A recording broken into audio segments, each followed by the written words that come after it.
Il n'y a pas longtemps, un abonné m'a demandé comment j'arrivais à accomplir tout ce que je faisais en aussi peu de temps parce que moi aussi j'ai une journée de 24 heures comme tout le monde. Et dans cette vidéo, j'aimerais vous expliquer d'où vient ma motivation, mais surtout vous partager quelques techniques pour être plus productif et devenir libre. Et surtout vous montrer que c'est tout à fait faisable, que je ne suis absolument pas un super-héros et que tout le monde peut y arriver avec un minimum d'effort. Donc pour revenir à ce commentaire d'un abonné qui me demande comment est-ce que j'arrive à gérer mon temps et surtout comment j'arrive, en ayant fait une prépa, une école d'ingénieur, à apprendre à coder des applications iOS en même temps, à gérer, à créer et à gérer une chaîne YouTube de plus de 60 000 abonnés aujourd'hui, et en plus de ça, à monter ma propre boîte, à créer un site de formation, etc. etc.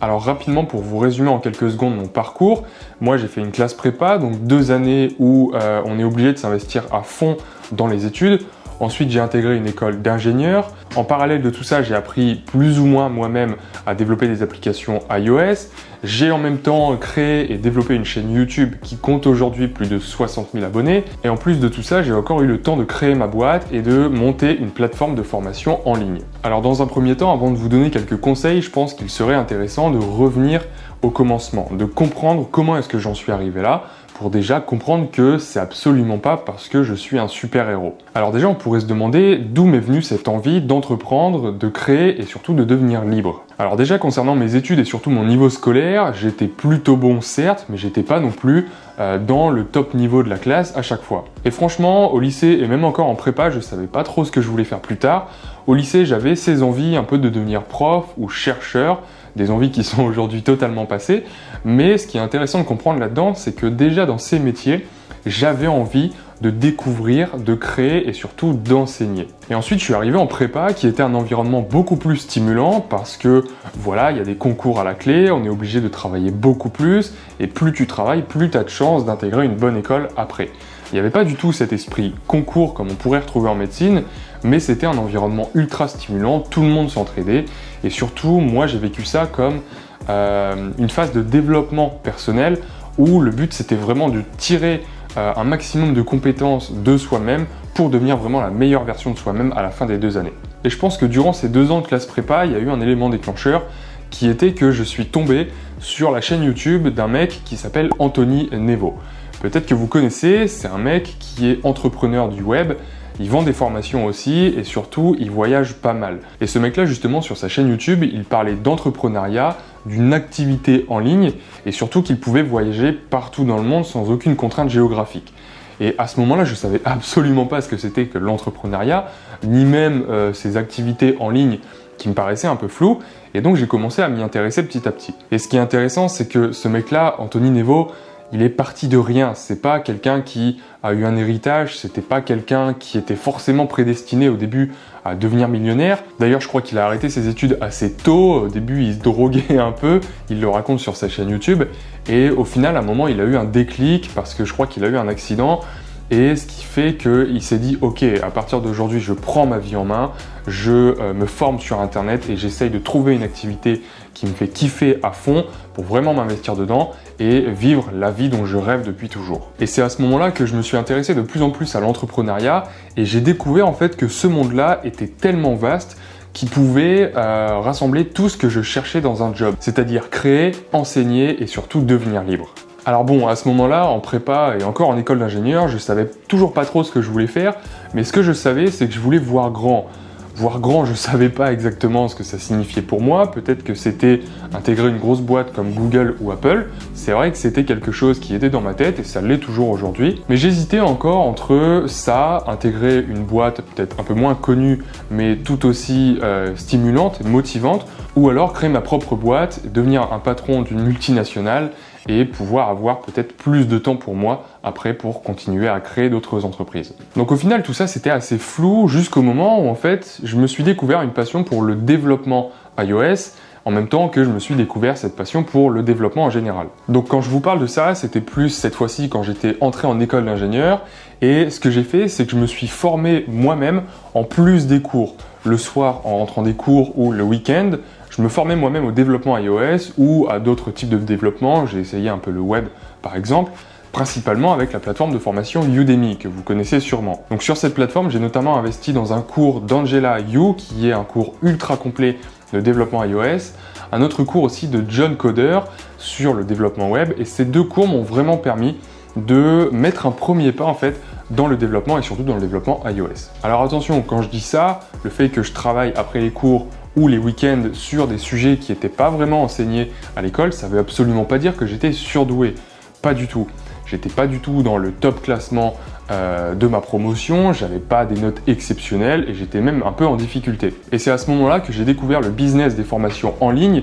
et surtout ce qu'on appelle des revenus passifs. Alors attention avec le terme de revenus passifs, il ne faut pas croire non plus que du jour au lendemain, en publiant des vidéos sur internet, on arrive à se générer des revenus totalement passifs, dans le sens où demain je publie ma vidéo et je vais gagner des milliers d'euros par mois sans rien faire. Mais je me suis du coup intéressé à ce domaine-là, et ce qu'il faut savoir, c'est que depuis la sortie du lycée, je donnais des cours de maths à des étudiants qui soient au collège ou au lycée. Mais du coup, il fallait que je me déplace chez ces étudiants, donc il y avait quand même pas mal de temps de trajet, surtout que j'avais pas de voiture, et ça m'a permis certes de dégager des premiers revenus, alors c'était plus de l'argent de poche à cette époque-là, et comme en même temps il y avait la prépa et l'école d'ingénieur qui me demandaient quand même pas mal de boulot, je suis pas un surdoué, donc il fallait que je taffe à côté des cours, et bien au bout d'un moment je me suis dit bon, ça va être compliqué de gérer la chaîne YouTube, l'école d'ingénieur et en plus des cours de maths ou de sciences en général le week-end. Donc je me suis dit comment est-ce que je pourrais déjà économiser ce temps de trajet. J'ai pensé tout de suite à donner des cours en visio pour rester chez moi et gagner 1 à 2 heures par week-end que j'aurais pu plutôt consacrer à mes révisions. Et ensuite je me suis dit mais attends, comment est-ce que je peux scaler ce business, c'est-à-dire enseigner des cours à plus de personnes sans forcément y passer plus de temps. Et c'est à ce moment-là que je me suis dit pourquoi pas me lancer dans le business de formation, c'est-à-dire que j'ai tourné mes premières vidéos de cours de maths que j'ai publiées sur Udemy. Alors c'était pas un gros succès, mais au bout d'un mois j'ai commencé à gagner entre 20 et 30 $ par mois sans rien faire puisque le cours était publié et après ça marchait tout seul.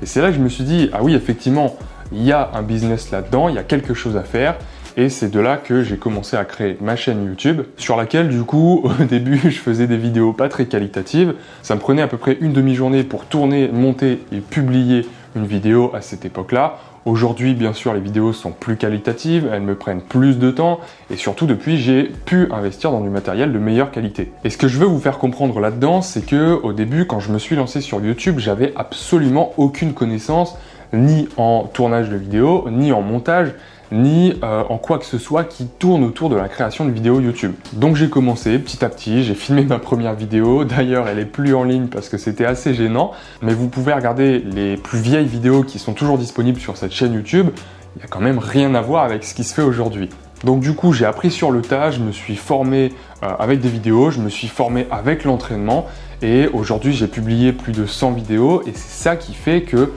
ma qualité a grandement augmenté. Et ça c'est valable partout en fait. En même temps je me suis formé dans le développement iOS, j'ai commencé par mes premières applications qui étaient absolument ridicules, j'en ai refait, j'ai suivi des formations, j'ai suivi des vidéos, j'ai lu un peu de bouquins, je me suis renseigné sur des domaines annexes comme la structure d'un logiciel, ce qu'on appelle le génie logiciel, et tout ce que j'ai appris à l'école et par moi-même sur internet, ça a fait qu'au bout d'un moment, mes compétences en développement iOS se sont grandement améliorées, tout comme mes compétences en vidéo se sont améliorées avec la pratique. Alors c'est bien beau tout ça, mais maintenant, comment est-ce que vous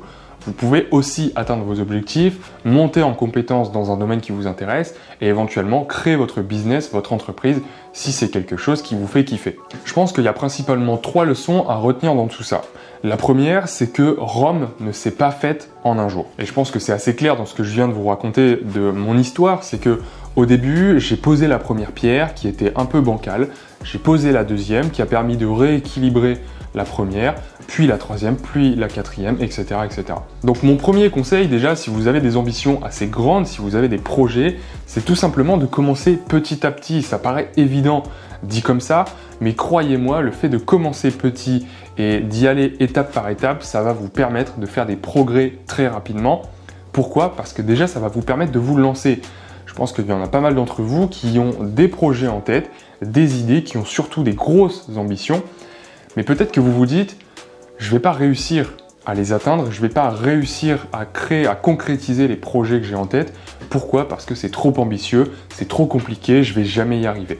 Mais si vous y allez étape par étape, au début, moi, mon ambition, c'était de créer un site web pour partager mes vidéos de maths en ligne, pour donner des cours de maths en ligne. J'avais déjà cette idée de créer moi-même un site web, d'héberger moi-même les vidéos, de créer moi-même les vidéos, et même d'embaucher des autres étudiants ou des profs de maths qui pourraient me permettre de fournir des cours et surtout de fournir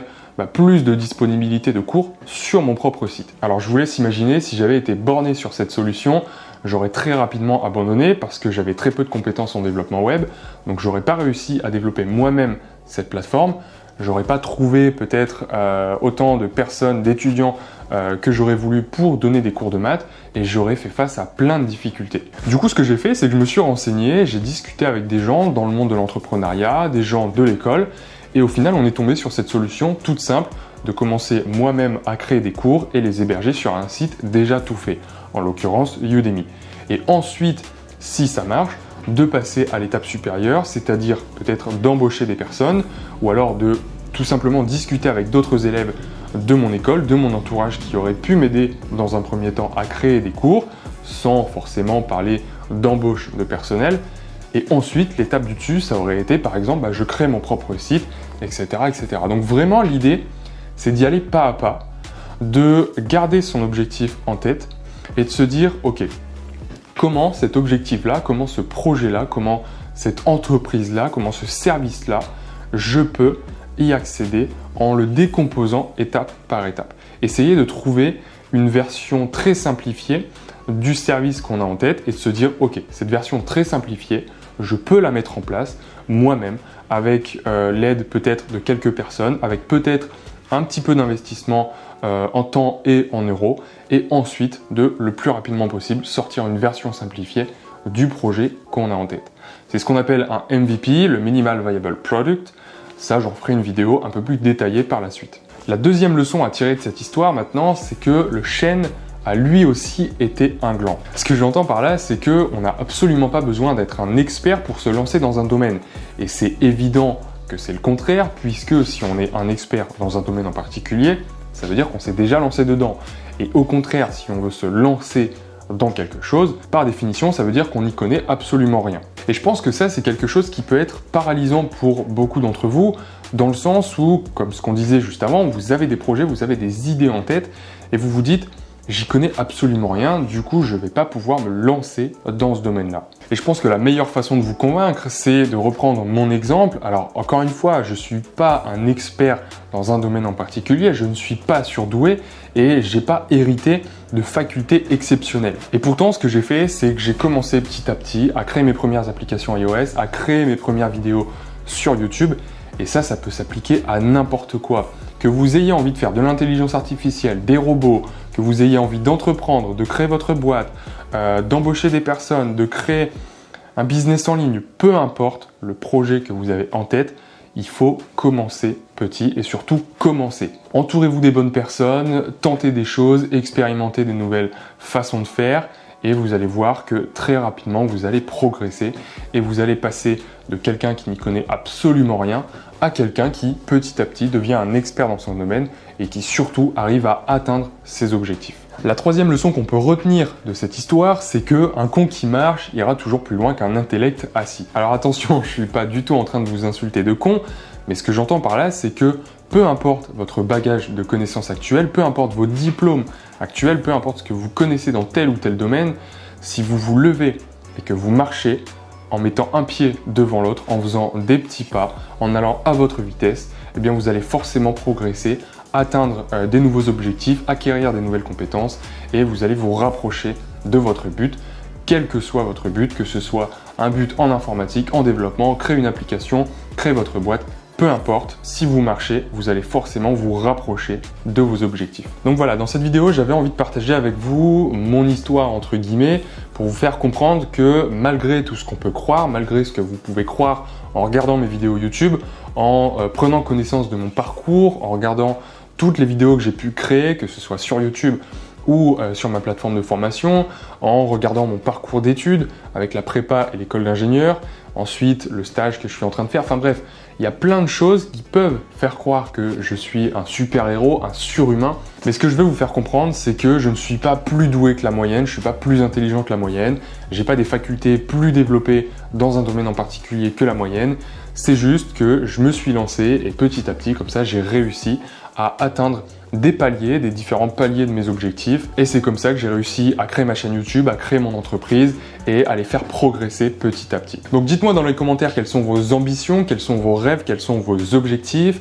Et dites-moi également comment est-ce que vous allez faire pour petit à petit, pas à pas, à votre vitesse, essayer d'organiser vos journées un peu mieux peut-être, essayer de libérer un peu plus de temps le week-end, essayez d'organiser un peu vos idées. Comment est-ce que vous allez faire? Dites-le moi dans les commentaires pour atteindre vos objectifs et surtout mener à bien vos projets que vous avez en ce moment en tête. Dites-moi également si vous avez envie que je développe un peu plus en détail certains domaines comme la productivité, le fait de créer un MVP comme on a parlé tout à l'heure, c'est-à-dire une version simplifiée de son entreprise, de son service, de son application, enfin bref, ça s'applique à plein de domaines. Donc je regarderai tout ça dans les commentaires et j'essaierai le plus rapidement possible de faire des vidéos sur les questions que vous me posez le plus souvent. Sur ce, j'espère que cette vidéo vous aura aidé, qu'elle vous aura apporté un maximum de valeur. Vous pouvez vous abonner à cette chaîne en attendant si ce n'est pas déjà le cas. Lâchez un gros pouce bleu, ça me fera énormément plaisir et surtout ça aidera à me faire connaître à plus de monde. Et sur ce, moi je vous dis à la semaine prochaine.